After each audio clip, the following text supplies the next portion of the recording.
আমরা পঞ্চগড়ের সর্ব উত্তরের প্রান্ত বাংলাবান্ধা থেকে শুরু করে তীরনই রণচণ্ডীতে গিয়েছি। তেঁতুলিয়া থেকে শুরু করে ভজনপুর, পঞ্চগড়ের প্রত্যেকটা শ্রমিক যেখানে পয়েন্টগুলোতে আছে কাজ করে, আমরা সেই জায়গায় গিয়েছি। পাথর শ্রমিক, বালু শ্রমিক, ট্রাক চালক, রিক্সা চালক থেকে শুরু করে যত ধরনের শ্রমিক আছে আমরা সবার সাথে আমাদের জায়গা থেকে কথা বলার চেষ্টা করেছি। তারা তাদের জায়গা থেকে একটা চক্রের মধ্যে ঢুকে গিয়েছে। এই চক্রটাতে যে তারা ঢুকেছে তারা নিজেরাও জানে না। একজন চাচার সাথে কথা হলো, বয়স 55 থেকে 60, তিনি একজন শ্রমিক। তার সন্তান বয়স হচ্ছে 35-36, তিনিও একজন শ্রমিক।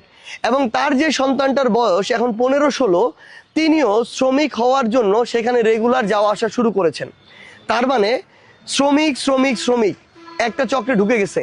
তার মানে কি, যে আমার শ্রমিক ভাই ছিল তার সন্তান কোনোদিন এই স্বপ্ন দেখবে না যে ডাক্তার হবে, ইঞ্জিনিয়ার হবে, ম্যাজিস্ট্রেট হবে, বড় রাজনীতিবিদ হবে? এই স্বপ্নটা কি দেখবে না?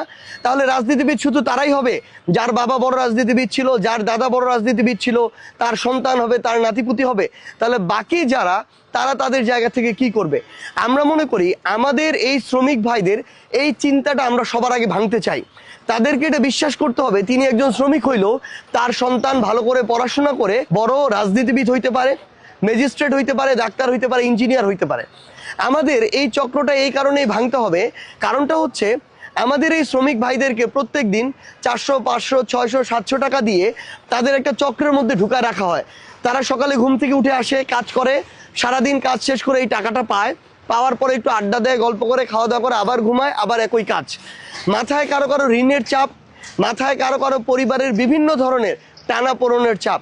এই চাপের মধ্য দিয়ে তারা একটা চক্রে ঢুকে কখন এটা চিন্তা করতে পারে না যে তার পরবর্তী প্রজন্ম অনেক বড় কিছু করবে। আমরা আমাদের জায়গা থেকে এটা ওয়াদা করছি, আমাদের যে শ্রমিক ভাইরা রয়েছে তাদের সন্তানেরা যারা পড়াশোনায় ভালো, যারা তাদের জায়গা থেকে পড়াশোনা করতে আগ্রহী, মনোযোগী, যারা স্কুলগুলোতে ভালো ভালো ফলাফল করছে, আমরা আমাদের জায়গা থেকে রাজনৈতিক দল হিসেবে এটা আমাদের ইশতেহার যে তাদের পড়াশোনা সম্পূর্ণ ফ্রি করার জন্য যেই ধরনের আমাদের জায়গা থেকে স্কলারশিপের ব্যবস্থা করা প্রয়োজন হয়, যেই ধরনের আর্থিক সাপোর্ট দেওয়ার প্রয়োজন হয়, আমরা আমাদের জায়গা থেকে সেই সাপোর্টটা দিব।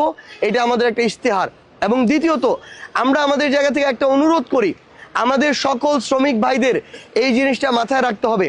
অল্প কিছু মানুষ আমাদের শ্রমিক ভাইদেরকে ব্যবহার করে কিছু কিছু জায়গায়, সব জায়গায় না, কিছু কিছু জায়গায় সিন্ডিকেট তৈরি করেছে। দেখা যায় আমার শ্রমিক ভাই বেতন পায় যেখানে 500 টাকা, সেখান থেকে 10-20 টাকা কেটে নিয়ে অল্প কয়েকজন মানুষ লক্ষ লক্ষ টাকা আত্মসাৎ করেছে। আমরা তেঁতুলিয়া উপজেলার বেশ কয়েকটা পয়েন্টে দেখেছি যে 2-1টা সমিতির 4-5 জন মানুষ 50 লাখ টাকা, 70 লাখ টাকা আত্মসাৎ করেছে, যারা আমার শ্রমিক ভাইদের মাথার